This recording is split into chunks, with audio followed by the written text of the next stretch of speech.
IPL এর 2026 আসর নিয়ে বড় সুখবর পেলেন কাটার মাস্টার মুস্তাফিজুর রহমান। আগের আসরের মতো এবারও তাকে বিশাল অঙ্কের অর্থের বিনিময়ে দলে নিতে পারে দিল্লি ক্যাপিটালস।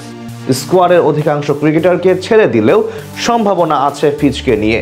2026 আইপিএলে মুস্তাফিজকে ঘিরে দিল্লির পরিকল্পনা নিয়ে বাকিটা জানবো রিপোর্টে।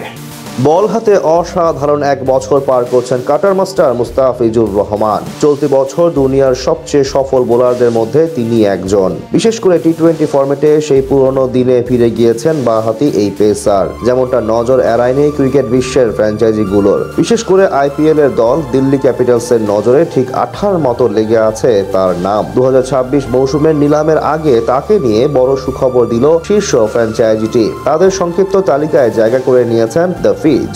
সেখান থেকে প্রশ্ন উঠেছে, অকেশনের আগে কি দল পাওয়া নিশ্চিত হয়ে যাবে তার? 20 ওভারের ম্যাচে বর্তমানে দুনিয়ার অন্যতম সেরা বোলার মুস্তাফিজুর রহমান 2015 সালে অভিষেকের পর থেকে নিজের কাটার এবং স্লোয়ার দিয়ে রীতিমতো সব ক্রিকেট ফ্যানদের বুথ করে রেখেছেন দ্য ফিজ। বাঁহাতি এই ম্যাজিশিয়ানের প্রশংসা শোনা যায় বিশ্বের সব ক্রিকেট বিশ্লেষকদের মুখ থেকে। তবে ক্যারিয়ারের মাঝপথে খানিকটা ঝিমিয়ে পড়েছিলেন তিনি। বিশেষ করে 2020 সালের পরবর্তী সময়ে নামের সাথে পারফরমেন্সের এক প্রকার ফারাক সৃষ্টি করেন মুস্তাফিজ। কিন্তু এবার দূরত্ব ঘুচিয়ে চলমান বছর অসাধারণ সময় পার করছেন কাটার মাস্টার, যার সুবাদে গড়ছেন একের পর এক রেকর্ড। পাশাপাশি ডাক পাচ্ছেন ফ্র্যাঞ্চাইজি লিগগুলো থেকে।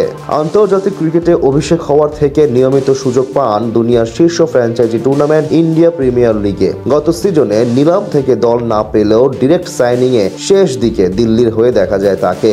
ব্যক্তিগতভাবে আসরটা একেবারে মন্দ কাটেনি কাটার মাস্টারের। 3 ম্যাচে 4 উইকেট শিকার করেছেন তিনি, যার মধ্যে এক ম্যাচে শিকার করেছেন 3 উইকেট। যেখানে বাকি বোলাররা রান দিয়েছেন 2 হাত ভরে, সেখানে ফিজ দিয়েছেন দারুণ কিপটেমির পরিচয়। তাই তার উপর খুশি ক্যাপিটালস ফ্র্যাঞ্চাইজি, যদিও বদলি হিসেবে যোগ দেওয়ায় তাকে রিটেইন করার সুযোগ নেই দিল্লির কাছে। তাই চাইলে মিনি নিলাম থেকে নিতে হবে, আর সেখানেই ফ্র্যাঞ্চাইজিটির সংক্ষিপ্ত তালিকায় নাম আছে ফিজের। ভারতীয় গণমাধ্যমের খবরে জানা গেছে, আগামী 15 নভেম্বরের মধ্যে আইপিএল এর 10 দলকে জানিয়ে দিতে হবে তারা কাদের ধরে রাখবে ও ছেড়ে দিবে। আগামী ডিসেম্বরে হবে আইপিএল এর মিনি নিলাম। তার আগে বেশ কয়েকজন ক্রিকেটার ছেড়ে দেবে দিল্লি ক্যাপিটালস। এমনকি নিজেদের পেস ইউনিট ঢেলে সাজাতে চায় ফ্র্যাঞ্চাইজিটি। সেখানে অবশ্য মুস্তাফিজের দিকে তীক্ষ্ণ নজর আছে তাদের। তাই নিলামে ফিজের প্রতি আগ্রহ দেখাতে পারে ফ্র্যাঞ্চাইজিটি।